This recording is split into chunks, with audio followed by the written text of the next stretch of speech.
Shri Parashakti Vidyala CBSE Class 9 Standard Subject English. Dear students, hope all are doing well.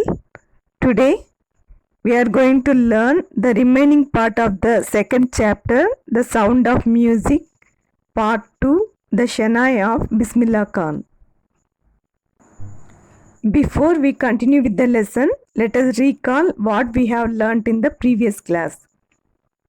Recap. Bismillah Khan was a great Shehnai player. His contribution to Shehnai will always be remembered. With his hard work and dedication, he popularized Shehnai and brought to the classical stage. He got the Best Performance Awards at the Indian Music Conference in 1947. Now I'll read 7th and 8th paragraphs. Listen carefully. When India gained independence on 15th August 1947, Bismillah Khan became the first Indian to greet the nation with his Shehnai. He poured his heart out into rock coffee from the Red Fort to an audience which included Mahatma Gandhi and Pandit Jawaharlal Nehru, who later gave his famous Tryst with Destiny speech. Bismillah Khan has given many memorable performances both in India and abroad. His first trip abroad was to Afghanistan, where King Jahid Shah was so taken in by the maestro that he gifted him priceless Persian carpets and other souvenirs.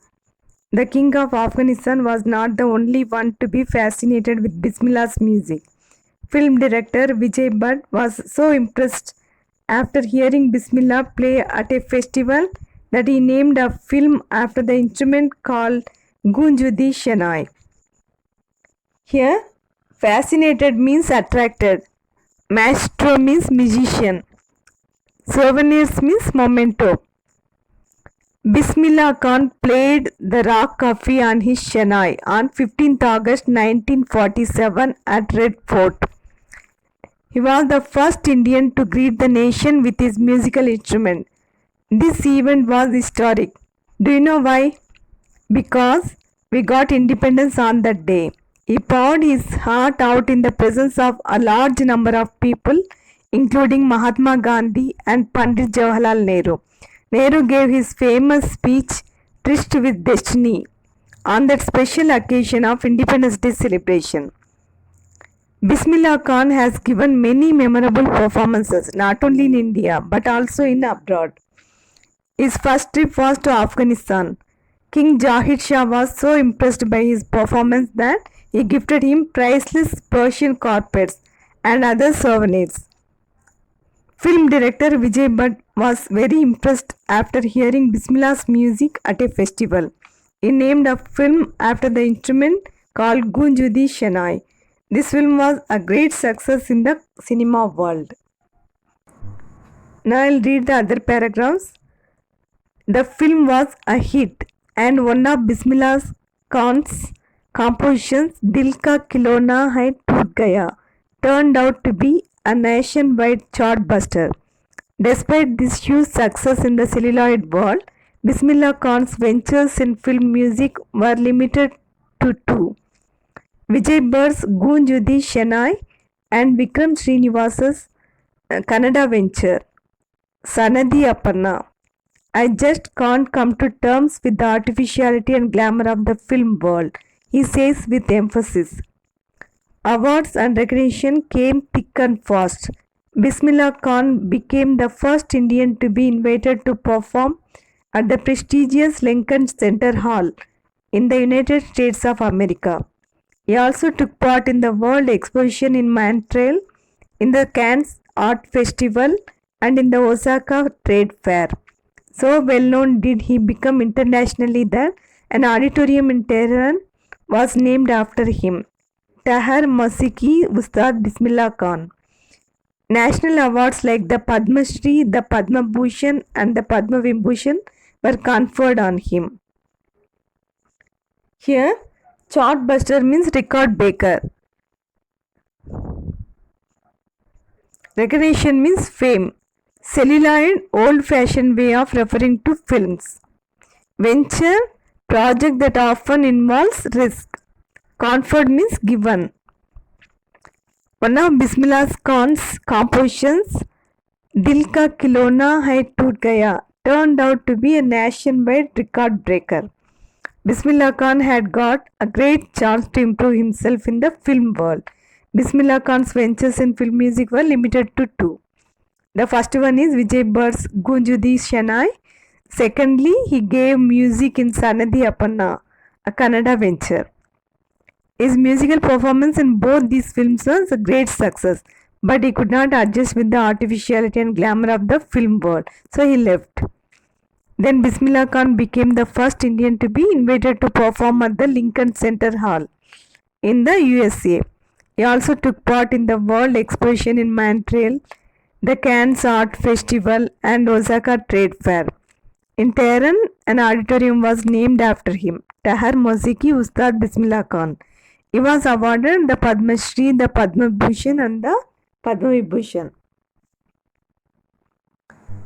Now I'll read the 11th and 12th paragraphs. In 2001, Ustad Bismillah Khan was awarded India's highest civilian award, the Bharat Ratna. With the coveted award resting on his chest and his eyes glinting with rare happiness, he said, "All I would like to say is teach your children music. This is Hindustan's richest tradition. Even the West is now coming to learn our music." In spite of having travelled all over the world, Khan Sahib, as he is fondly called, is exceedingly fond of Banaras and Dhumran, and they remain for him the most wonderful towns of the world. A student of his once wanted him to head a Shehnai school in the USA, and the student promised to recreate the atmosphere of Banaras by replicating the temples there. But Khan Sahib asked him if he would be able to transport river Ganga as well. Later, he is remembered to have said, "That is why whenever I am in a foreign country, I keep yearning to see Hindustan. While in Mumbai, I think of only Banaras and the holy Ganga. And while in Banaras, I miss the unique Mata of Dhumran." Here, coveted means much desired. Exceedingly means in excess. Replicate means to copy. Finally, in the year 2001, he won the prestigious award, the Bharat Ratna. After getting the highest civilian award, he advised people to teach their children music, as it is Hindustan's richest tradition.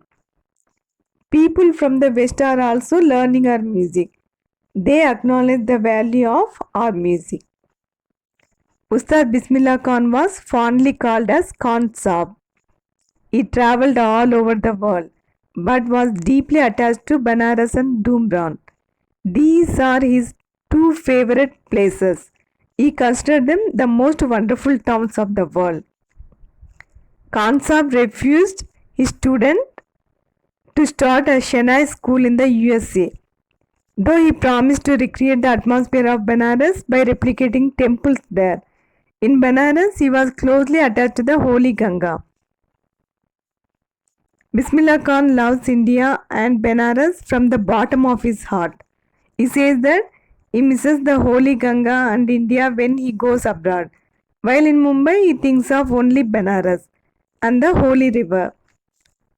And where he is in Banaras, he remembers the unique Mata of Dhumran.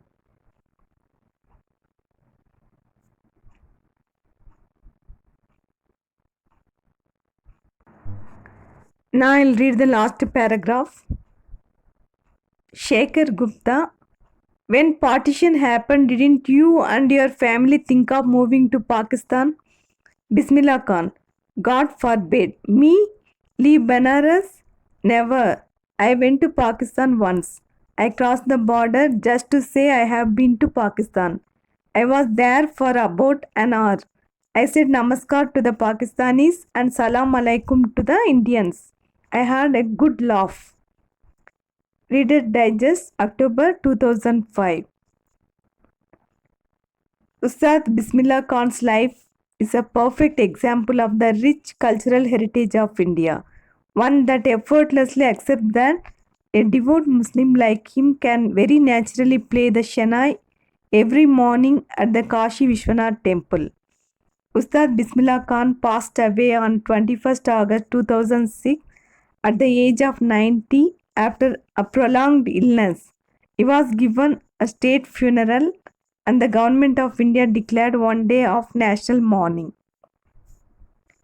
Devout means believing strongly in a religion and obeying its laws and following its rules, practices. Unique means one of its type. Now I'll explain the paragraph. There is another instance which tell you that Bismillah Khan loves India and Benares. He was asked by Shekhar Gupta why he didn't think of moving to Pakistan during partition. Bismillah Khan said he would never leave Benares. Bismillah Khan was a classic example of the rich and cultural heritage of India. Music was his life and soul. Being a devout Muslim, he plays the Shehnai every morning at the Kashi Vishwanath temple. On the sad demise of Ustad Bismillah Khan at the age of 90 after prolonged illness, the country bid farewell to him. On 21st August 2006, the government of India honored him with state funeral and one day of national mourning. Now it's time to do your homework. Answer these questions in 30 to 40 words. First one, why did Aurangzeb ban the playing of the pungi? Second one, how is a Shehnai different from a pungi? Third one, where was the Shehnai played traditionally? How did Bismillah Khan change this? Fourth one, when and how did Bismillah Khan get his big break? Fifth one, where did Bismillah Khan play the Shehnai on 15th August 1947? Why was the event historic? Sixth one, why did Bismillah Khan refuse to start a Shehnai school in the USA? Seventh one, find at least 2 instances in the text which tell you that Bismillah Khan loves India and Benares. That's all for today, children. Thank you very much.